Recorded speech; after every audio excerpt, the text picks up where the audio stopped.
की भूमिका को मैदान के बाहर देखते हैं, जहां पर कोच बैठकर रणनीति बनाता है, कोच बैठकर यह तय करता है कि प्लेइंग 11 क्या होगी। लेकिन इस बार दक्षिण अफ्रीका में राहुल द्रविड़ जो भारतीय टीम के कोच हैं, उनका पहला ये सब कॉन्टिनेंट के बाहर का दौरा है। वहां पर ज्यादा ताकतवर नजर आएंगे, या यूं कह सकते हैं नॉन प्लेइंग कैप्टन की भूमिका में होंगे राहुल द्रविड़। अब आप सोच रहे होंगे कि हम राहुल द्रविड़ को आखिर नॉन प्लेइंग कैप्टन क्यों कह रहे हैं। दरअसल बीसीसीआई से मिली जानकारी के अनुसार, यानी कि सूत्रों से जो हमें जानकारी मिली है उसके अनुसार, राहुल द्रविड़ ज्यादा पावरफुल पोजीशन में होंगे, यानी कि जो भी फैसले भारतीय टीम के लिए लिए जाएंगे उनमें एक बड़ा रोल राहुल द्रविड़ का नजर आएगा। फिर वो चाहे हम प्लेइंग 11 में सिलेक्शन की बात कर लें, या जिस तरह से मैदान पर क्या कुछ प्रैक्टिस सेशन में किया जाएगा। इसके अलावा अगर आप बात करें उप कप्तान बनाए जाने की, वहां पर भी राहुल द्रविड़ की सोच नजर आई। यहाँ पर के राहुल को इसलिए बनाया गया और रहाणे को क्यों हटाया गया, इस पर भी आगे बातचीत करेंगे। वो पूरे पॉइंट्स आपको हम लगातार समझाएंगे, और साथ ही बीसीसीआई के साथ जो एक विवाद चल रहा था उसको लगाम लगाने के लिए भी बीसीसीआई ने राहुल द्रविड़ को ज़्यादा पावर दिए हैं, ताकि विराट पर थोड़ी सी लगाम लगाई जा सके, और इसीलिए द्रविड़ को ज़्यादा यहाँ पर ताकतवर बनाया गया है। अब एक बार फिर आपको बता दें, कप्तान कोहली एक तरफ जहां करेंगे सारा काम, वहीं कोच की सोच भी आपको नजर आएगी, यानी कि राहुल द्रविड़ जो कुछ भी रणनीति बनाएंगे उसको अमली जामा पहनाने का काम यहां पर विराट कोहली को करना पड़ेगा। पहले एक बड़ी ताकत विराट कोहली के साथ होती थी, लेकिन ये ताकत खत्म करने का काम किया है बीसीसीआई ने। सूत्रों से मिली जानकारी के अनुसार कोच की सोच ज़्यादा इंपॉर्टेंट होगी अब दक्षिण अफ्रीका दौरे पे। फिर वो चाहे प्लेइंग 11 की बात कर लें, बैटिंग ऑर्डर की बात कर लें, या क्या कुछ कॉम्बिनेशन खिलाया जाएगा इसकी बात कर लें, प्रैक्टिस सेशन से लेके और ड्रेसिंग रूम से लेके होटल तक एक बड़ी जिम्मेदारी राहुल द्रविड़ को दी जा चुकी है। और ये अपने आप में एक अनूठी पहल हम इसको कह सकते हैं बीसीसीआई की तरफ से। आमतौर पर हम देखते हैं भारतीय कप्तान बहुत ताकतवर होते थे, लेकिन पहली बार दक्षिण अफ्रीका दौरे पे हम देखेंगे जहां पर राहुल द्रविड़ एक बड़ी ताकत के रूप में आपको नजर आएंगे। अब इसी मुद्दे पे चर्चा की शुरुआत भी कर लेते हैं। हमारे साथ राजकुमार शर्मा जी और हमारे साथ सबा करीम इस समय जुड़ेंगे। सबा भाई बहुत बहुत स्वागत है, राजकुमार सर आपका भी बहुत बहुत स्वागत है। और पहला सवाल तो यही जहन में आता है कि जो जानकारी मिल रही है सूत्रों से, राहुल द्रविड़ को एक ज़्यादा पावर देकर दक्षिण अफ्रीका भेजा गया है, क्या रीजन इसके पीछे देख रहे हैं सबा भाई? अब राजीव, मेरे विचार में हेड कोच और कप्तान की जोड़ी का महत्व बहुत ज्यादा है। वो तालमेल होना चाहिए, तभी आपकी टीम का प्रदर्शन अच्छा होगा। और यहाँ पर चाहे कप्तान हो या फिर हेड कोच हो, यहाँ पर वन अपमैनशिप की जरूरत नहीं है। अंत में ये टीम स्पोर्ट है, और राहुल द्रविड़ के पास उतना अनुभव है, वो खुद कप्तान रह चुके हैं, उनको पता है उनको किस प्रकार के सपोर्ट की जरूरत होती है एक कप्तान को कोच से। पर अंत में ये कप्तान है जो टीम को लीड करता है मैदान में।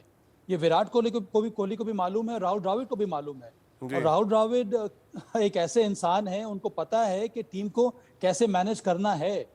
और मुझे लगता है कि अंत में राहुल द्रविड़ को पूरा विश्वास है विराट कोहली के ऊपर। उनको पता है कि ये जो कप्तान है इसने शानदार तरीके से कप्तानी की है टेस्ट मैचेस में, और कई सालों से करते आ रहे हैं।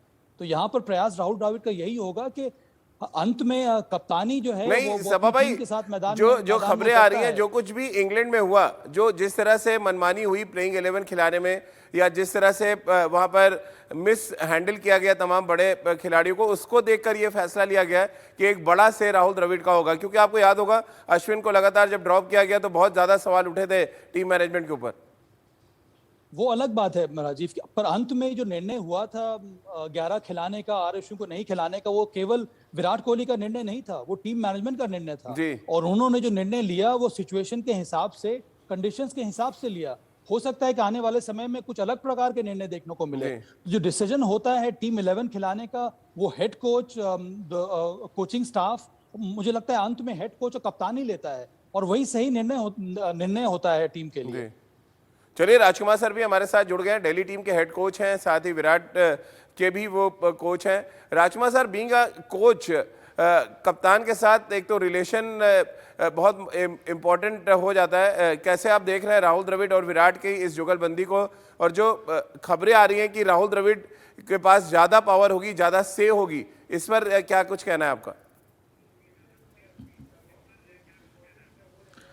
देखिए, पहली बात तो मैं ये कहूँगा कि दोनों के बीच में बहुत अच्छा रिलेशन है, क्योंकि दोनों आरसीबी से खेले हैं, इकट्ठे खेले हैं, ये आईपीएल में भी और इंडियन टीम में भी। तो एक बड़े भाई की तरह ट्रीट करते हैं विराट राहुल को, और जो कि वो बहुत इज्जत करते हैं उनकी, जो थॉरली वो डिजर्व भी करते हैं राहुल, क्योंकि वो ऐसी शख्सियत हैं जो अपनी बहुत काम रह के बहुत अच्छी सूझबूझ राजकुमार के सर, ये साथ तस्वीरें भी टीम हम को दिखा गाइड रहे हैं कर अभी सकते हैं, अभी टीम को हेल्प कर सकते हैं। जोहानिसबर्ग से ये तस्वीरें आई हैं जहां पे राहुल द्रविड़ पूरी तरह से क्लास ले रहे हैं, एक तरह से कहा जाए। जो प्रैक्टिस सेशन है बड़े ही अच्छे अंदाज में वो टीम के साथ बातचीत कर रहे हैं। वो तस्वीरें आप भी देख पा रहे होंगे। ये क्या पहली झलक इसको हम माने, जिस तरह से बहुत aggressively Rahul Dravid practice session में नजर आ रहे हैं? नहीं, देखिए, राहुल द्रविड़ ऐसे कैरेक्टर नहीं है कि वो बहुत एग्रेसिव हो या वो स्कूल टीचर की तरह बिहेव करें। वो भली बात ही जानते हैं कि प्रोफेशनल खिलाड़ी हैं, इतने समय से भारत के लिए खेल रहे हैं, और ऐसा नहीं होता कभी भी राजीव कि किसी को ज्यादा पावर दे दी गई या किसी को कम पावर दे दी गई। ये जैसा अभी सभा ने भी कहा है कि ये म्यूचुअल डिसीजन होता है पूरी टीम मैनेजमेंट का कि क्या 11 खेलनी चाहिए, और वो ये देखकर होता है कि विकेट कैसा है, कंडीशंस कैसी हैं, हमारी स्ट्रेंथ क्या है, दूसरे की वीकनेस क्या है या दूसरे की स्ट्रेंथ क्या है दूसरी टीम की। तो वो सारी चीजें देखकर ही ये फैसले लिए जाते हैं, और इसमें किसी का सेल्फ इंटरेस्ट नहीं होता। और end of the day captain has to lead in the middle. तो आखिरी से हमेशा, आज से नहीं, हमेशा से कप्तान की ही रहती है। बिल्कुल। और लेकिन एक बात तो मानना पड़ेगा सभा भाई कि रवि शास्त्री कप्तान के यस मैन थे, यानी कि विराट जो कुछ फैसला लेते थे उसको बैक करते थे रवि शास्त्री। ये बात राहुल द्रविड़ के साथ तो बिल्कुल नहीं होगी। अगर कोई भी गलत चीज हो रही तो उसको एटलीस्ट बैक नहीं करेंगे राहुल द्रविड़, ये आप भी बहुत अच्छी तरह से जानते हैं। देखिए, अब रवि शास्त्री और विराट कोहली का जो दौर था वो बहुत ज़्यादा सफल दौर रहा है। कई मायने में उस जोड़ी ने कमाल का प्रदर्शन दिखाया है भारतीय टीम ने, और राहुल द्रविड़ का अप्रोच कुछ अलग होगा। देखिए, अंतर्राष्ट्रीय क्रिकेट खेलते समय बहुत ज़रूरी होता है कि आपके पास डाइवर्स व्यूज़ होने चाहिए, डाइवर्स थॉट होने चाहिए, पर अंत में जो निर्णय लेता है कप्तान, ये जो टीम मैनेजमेंट जो निर्णय लेती है वो टीम के हित में होना चाहिए। बस इसी का आपको ध्यान रखना है। और राजकुमार ने सही कहा कि अंत में कप्तान जो है उसको कंफर्टेबल होना चाहिए जो भी निर्णय लिया है टीम मैनेजमेंट ने, चाहे वो 11 चुनने की बात हो, चाहे वो डिसीजन की बात हो, पहले टॉस जीतने के बाद बैटिंग करना है, बॉलिंग करना है, किसको कब लगाना है, ये सारी चीजें जो हैं वो कप्तान के ऊपर निर्भर करती हैं। तो मुझे लगता है ये जो दौर रहेगा वो भी सफल रहेगा, क्योंकि बहुत ही ज्यादा मेच्योरिटी है दोनों ही इंडिविजुअल्स में, विराट कोहली और राहुल द्रविड़ में भी। और मुझे उम्मीद है कि सही तालमेल के साथ सही निर्णय लिया जाएगा भारतीय टीम के लिए। राजकुमार सर, लेकिन जो बात मैंने सभा वाइज पूछी उसी को आगे मैं कंटिन्यू कर रहा हूँ कि विराट जो भी फैसले लेते थे उसको रवि शास्त्री बैक करते थे, बट शायद ये बात राहुल द्रविड़ के साथ ना हो और वहां पर विराट फैसले लेते थे। यहाँ पर इंपॉर्टेंट मुद्दा यह है कि राहुल द्रविड़ भी उस फैसले में बराबर के शरीक होंगे और वो नजर आएगा। क्या ये एक बड़ा बदलाव हम देख रहे हैं 2018 से 2021 में? बिल्कुल नहीं राजीव, ऐसा नहीं है कि जो विराट कहते थे रवि उसको मान लेते थे, ऐसा नहीं होता। हमेशा एक हेल्दी डिस्कशन होता है, एक दूसरे को बैक किया जाता है, और वंस कोच को लगे कि नहीं कप्तान ठीक कह रहा है तो हमेशा कोच बैक करता है, अपने कैप्टन को कॉन्फिडेंस देता है कि यस आपका ये थॉट प्रोसेस ठीक है, या आप ये जो टीम 11 खिलाना चाह रहे हैं ये ठीक है। और यहाँ पर मुझे लगता है कि राहुल द्रविड़ तो और ज्यादा हेल्पफुल होंगे विराट के लिए, कि जो विराट डिसीजन लेंगे उसको बैक करेंगे। नहीं, मैं राजकुमार जी, एक ऐसी शख्सियत जो है जो चीज मैं पूछ रहा हूँ उसके पीछे एक बड़ा रीजन है, और वो रीजन ये है कि राहुल द्रविड़ मैदान पे आ रहे हैं, पब्लिक में दिख रहे हैं, वो प्रैक्टिस सेशन में नजर आ रहे हैं, वो खिलाड़ियों से इंटरेक्ट कर रहे हैं, जो चीज रवि शास्त्री के साथ नजर नहीं आती थी। वो इंटरेक्ट नहीं करते थे, वो मैदान पे बहुत ज्यादा एक्टिव नहीं थे। कल हमने देखा प्रैक्टिस सेशन में वो कैचिंग करा रहे हैं, खुद खेल रहे थे वो साथ में खिलाड़ियों के। तो ये एक बड़ा फर्क है। एक्सप्रेसिव है राहुल द्रविड़, वो बोले ही भले कम, वो एक्सप्रेसिव है और सामने आके बात कर रहे हैं, और रवि शास्त्री पर्दे के पीछे बात करते थे। इसलिए मैंने आपसे ये पूछा।